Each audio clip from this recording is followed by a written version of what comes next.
Oh ni memang pergi bersuk ke tu. Left hand drive. Cuba korang teka kereta ni kita apa. So alright, macam biasa kita punya rutin lah.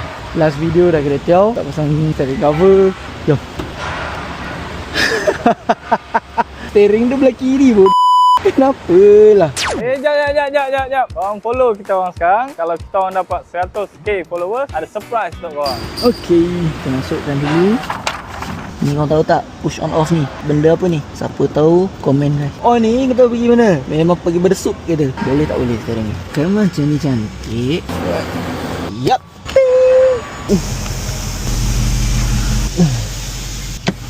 Hari ni kita ada satu dot charger. Okay, thank you.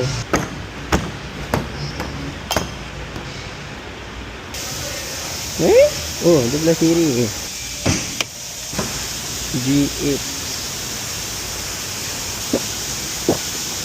So start ni dengan trend dia charger. Macam buka ah. Oh, ada button tu.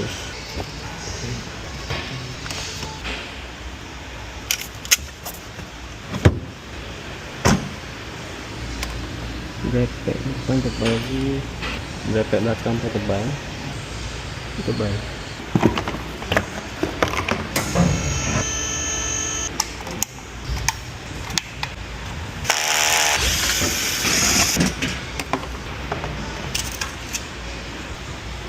Oh, ni oil filter dia.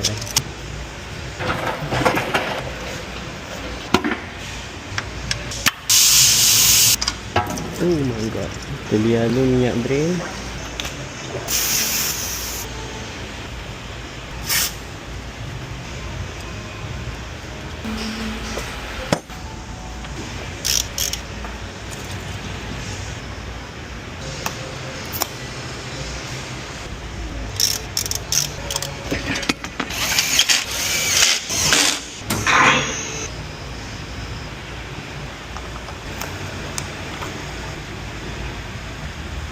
So untuk minyak Dodge ni dia pakai 6 ke 6.5.